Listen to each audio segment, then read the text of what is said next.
What I think I found particularly disturbing was that a bomb would drop maybe on a crowded, tented area, and then the drones would come down and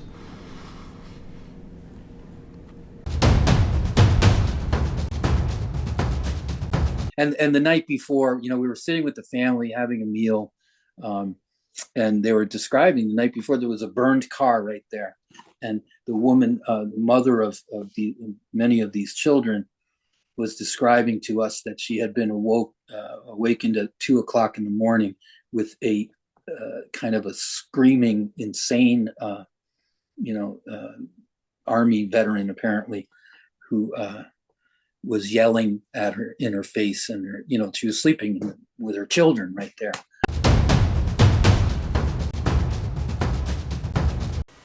Hello, my name is Stanley Heller. Welcome to the Struggle Video News. Just before the election, the Biden administration sent Israel a severe letter insisting that 300 food trucks a day be allowed into Gaza, and warning that if that didn't happen, there might be implications. In other words, halts to deliveries of weapons. The 30 days are up. Reporters have noticed this. Here's a spokesperson at the State Department, Vedant Patel, at a press conference on the 20th of November. But how many trucks per day have entered Gaza over the last 30 days? I don't have a specific number over the past 30 days for you, Tom. Isn't that was a pretty profound part of the letter, which said surge all forms of humanitarian assistance throughout Gaza by enabling a minimum of 350 trucks per day. So over the course from November 1st through November 9th, I don't have updated metric beyond that, but at least from November 1st to November 9th, we have seen 404 trucks cross into Gaza. Again, Let's stop there. The Biden administration called for 350 trucks a day. Patel mentions a figure of 440, but that's over 9 days. And Tom, the point is not that this number is satisfactory. We certainly don't feel it is. But the point here is that some of the steps that we've seen taken, it is our hope that those steps have created the operational conditions to allow for an additional influx of trucks, to allow for an additional influx of aid. It's not what the letter said. The letter says enable a minimum of 350 trucks per day to enter Gaza. And this is in the context of a letter that says you've got 30 days to do it. And failure to demonstrate a commitment to this may have implications under US law. The reporter reminds Patel that there were threatened implications under the law.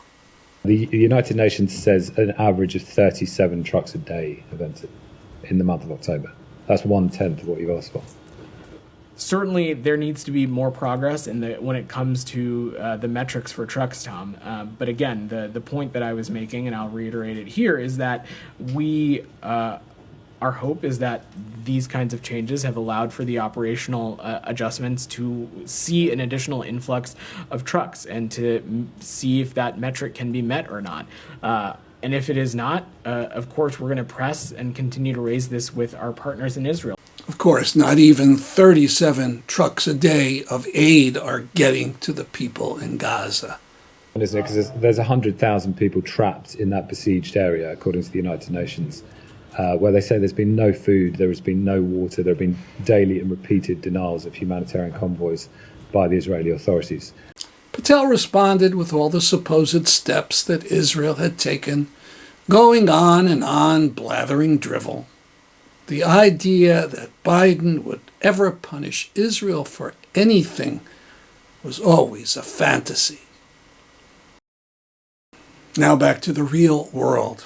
This week, an acclaimed British surgeon named Nizam Mamode testified to a parliamentary committee about what he saw in Gaza, about quadcopter attacks. what I think I found particularly disturbing was that a bomb would drop maybe on a crowded, tented area, and then the drones would come down and Please take your time. We're incredibly grateful that you're making the time to be here today, and I can only imagine just how it has impacted you and will continue to impact you. And I feel, because you can't unsee what you've seen, but being able to share that with us really helps us hold legislators particularly to account. So we do appreciate the time that you're making for us today. Thank you.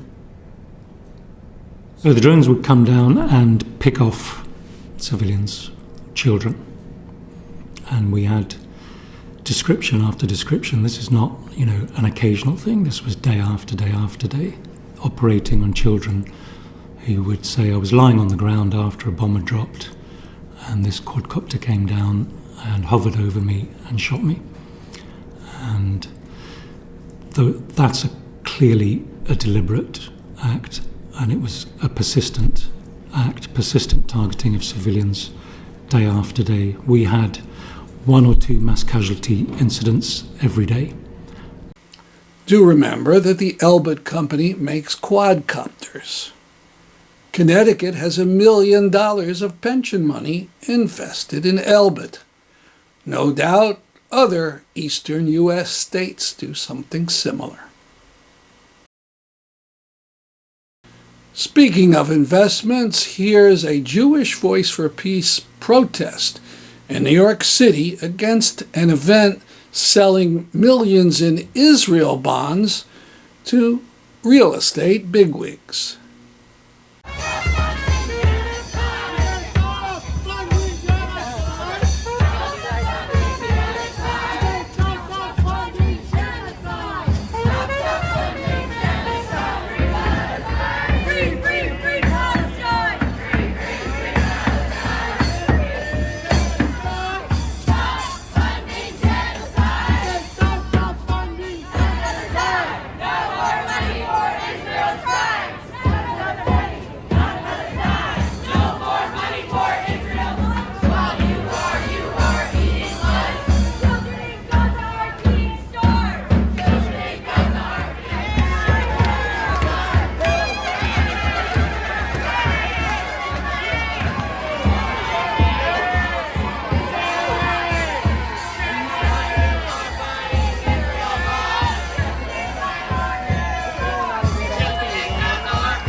We highlighted last week a mob of Israelis in Amsterdam screaming genocidal slogans and the reaction from the Dutch to that.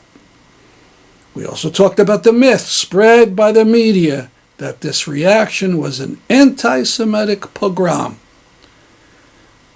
A bit more about Amsterdam, first from a Dutch policeman. Supporters wordt op het Rokin een vlag van de gevel gehouden en ze vernielen een taxi. Op de Dam wordt de Palestijnse vlag in brand gestoken.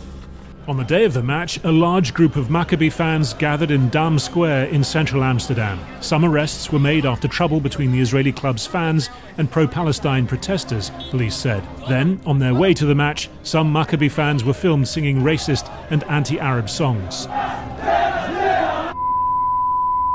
Now from a Dutch politician. He first condemned some actual statements of anti-Semitism on social media, but then gives the full picture.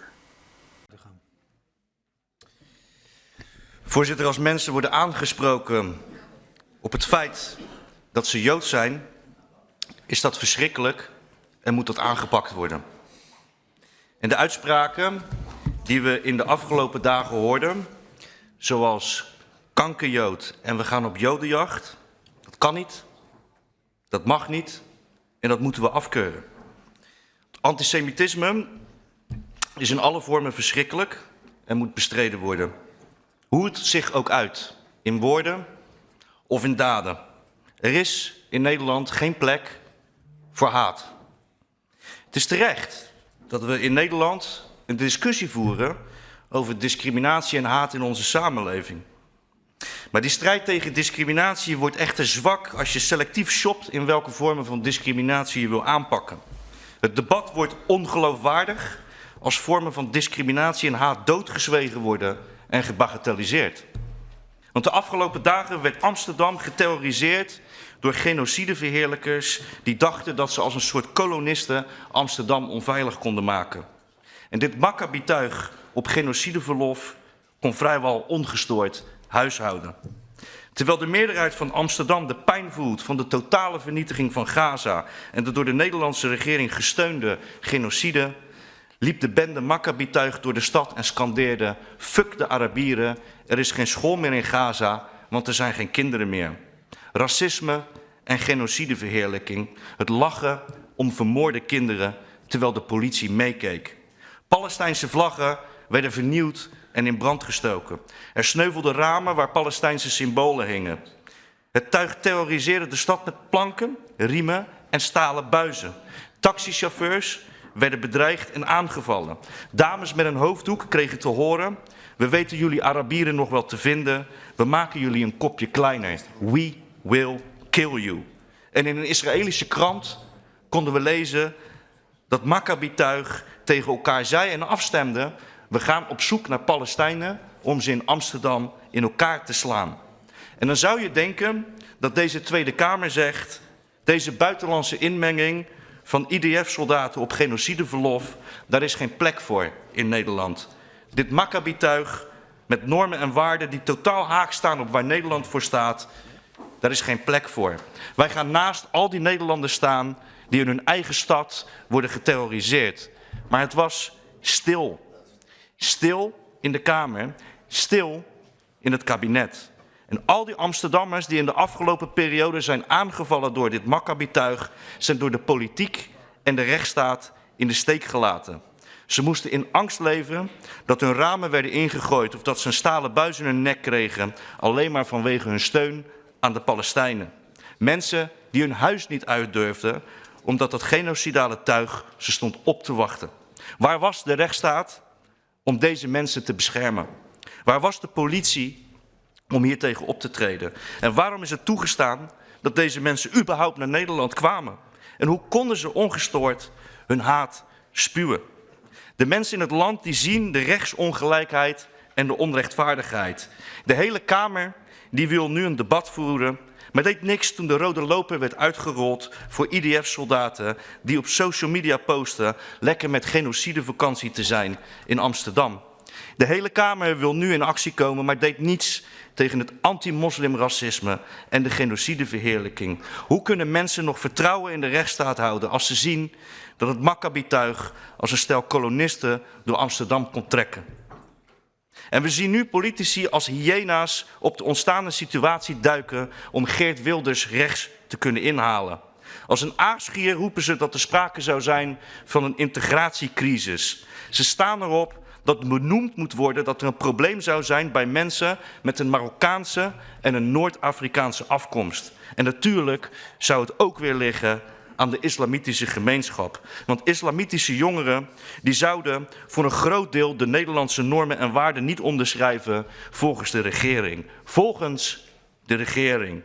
Waar is de onderbouwing voor deze walgelijke uitspraak? Want we hebben voor het eerst kunnen zien dat we een extreemrechtse regering hebben, omdat de Nederlandse moslimjongeren collectief door hun eigen regering voor de bus zijn gegooid. En ik ben zo klaar met deze racistische zondebokpolitiek. Groepen mensen in de samenleving worden collectief als schuldigen aangewezen omdat ze moslim zijn of een Marokkaanse afkomst hebben. En de meest verschrikkelijke en Still in Amsterdam, an unusual protest for Palestine.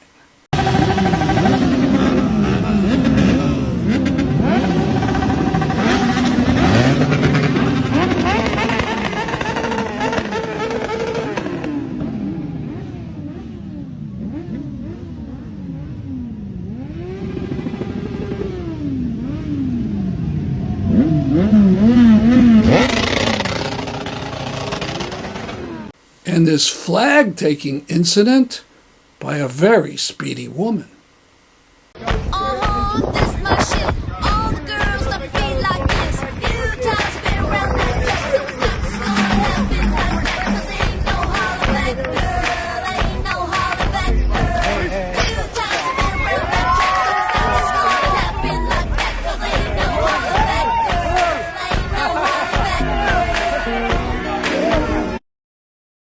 Now we continue with activist Mark Colville of New Haven about his trip to the West Bank. He had been there once before in 2009. Last week he ended with a description of settler violence in attacks on Palestinians with full government support. Today we begin with Silwan. Another return visit for me was, and I was shocked, but 15 years ago in 2009, one of the visits we made was to a little neighborhood in East Jerusalem, just below the walled city. Silwan is the name of the neighborhood, and there was a gentleman there whose house was about 2 or 3 weeks from demolition. They had received a demolition order, simply again because at that time they were using the pretext of archaeological digging to take people who, again, for 1,000 years had lived in the space and are being evicted. Anyway, so the man, I remember back then, the man had been in tears, and we were sitting in his living room as he was describing this. And anyway, we ended up going back to the same neighborhood, and we ended up at the same house. The man and his family had their home demolished back then. They rebuilt it and somehow had remained on the land. And just a few weeks previous to me being there again this year, it had been destroyed again by the Israeli government. And they had rebuilt again. They had rebuilt part of what had been destroyed, and they invited us there, and we had lunch there with them. And they had just received another order of demolition. So it's just an absolute land grab. These illegal court actions that are confiscating people's land based on the weaponization of the law. So again, I'm sorry.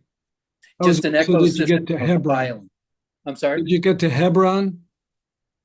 Yes, we did get to Hebron too.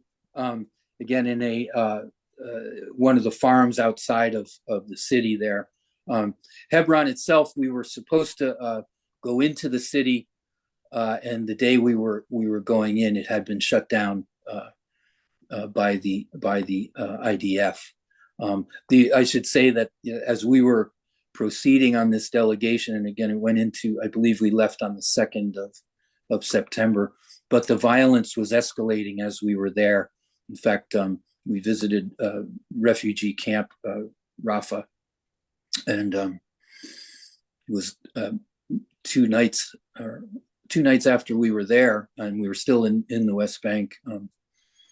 They raided the place. They went in with tear gas and firing guns and such. We saw some courageous people had taken some videos of that from their homes, outside their windows. So I mean, it seemed like every place we visited, we were like, we were on the heels of the violent overtaking of these places. It was very, and then another place we visited right outside of Jericho, the oldest city in human civilization, as far as they were telling us. Lots of sheep farms around that area, most of which have been overtaken, and people have been unable to sustain living there because of the settler violence and the diversion of water and everything. Anyway, there are still a few farms and families that have remained there, and we went to visit one. And this is kind of kind of a countryside, and we're on this big bus, so we're trying to. The bus driver intentionally drove up and down hills in order to kind of announce our presence, our international presence, again, as a way of trying to say, hey, that the world is watching.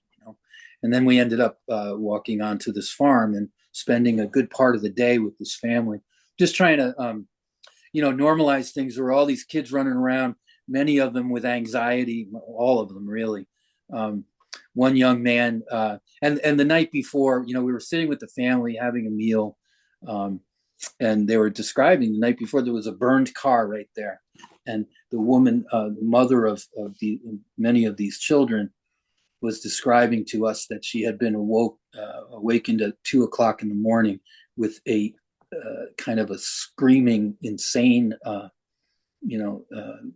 army veteran apparently, who was yelling at her in her face, and she was sleeping with her children right there. One of the kids, And he came right into the house and started screaming. They came right in, and again, they burned a car, and they were physically abusing people.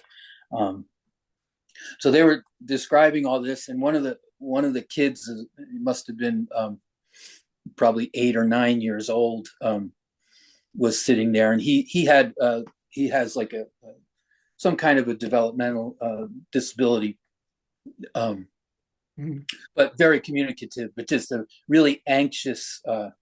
He had a lot of anxiety, and he was very hard to. It was a very tough encounter, to try to get him to relax. We probably started playing, one of the clergy there started playing little hand games with him, and we started eventually kind of drew him out a little bit. But he had witnessed that the night before as well. And then as we were sitting there, he just he fell into a seizure, and this apparently was sort of a routine, or not routine, but a regular occurrence. And, his mom was right there and knew what to do, but it was just, when you attach the human suffering to this, get a sense of it, you just really, it breaks your heart. Any other things that you would like to tell us about? Well, in light of what's just happened now with the expulsion of UNRWA, the United Nations organization that's responsible for whatever relief gets to Palestine, that they've just been expelled now. Now we visited them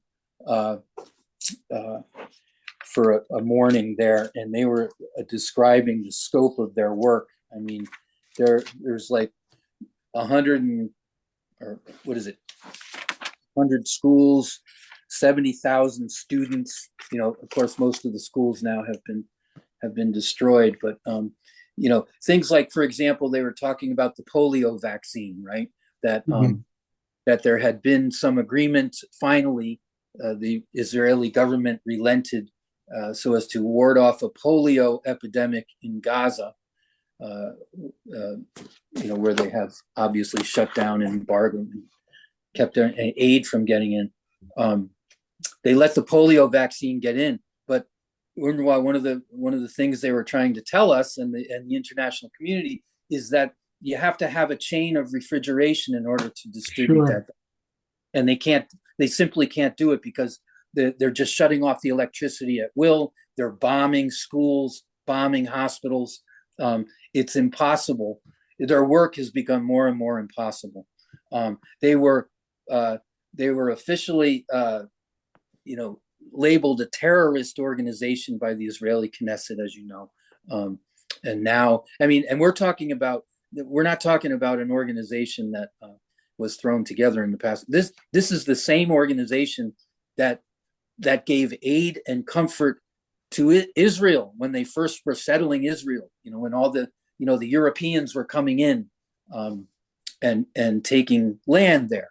That when Israel was first getting set up, that was the aid office that ensured that they could survive.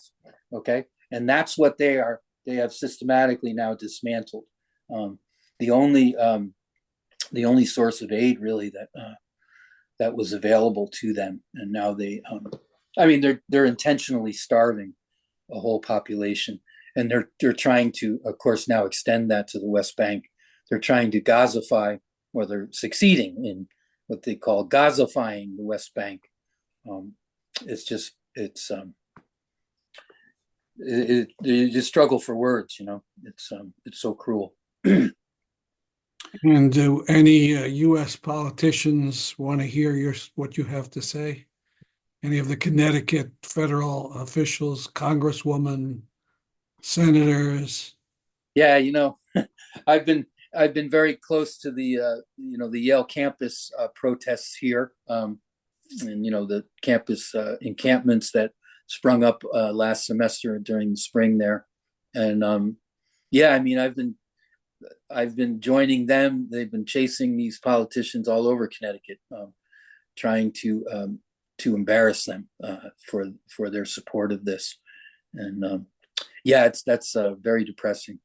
And we've talked a bunch about Senator Murphy, who at the beginning of this year, like February 2nd or something, talked about how UNRWA is indispensable in doing such great work. And then a week later, or 2 weeks later, agrees to this awful compromise to ban any U.S. money going to UNRWA, supposedly just for a year in return for humanitarian aid. I mean, give me a break. And so now you have the precedent, and they're never going to put it back in the conceivable future. Right. Yeah, and I mean, there's no other explanation for this except it's an intentional murder by starvation and deprivation. Ending with a bit of electoral news from Sri Lanka. This country was racked by ethnic conflict, then a brutal counterinsurgency, then years of economic collapse. A new outright leftist won as president, and now his party, which barely had seats in the last parliament, took over parliament in a landslide. That's our program for today. See you next week at this time. I'm Stanley Heller for the Struggle Video News.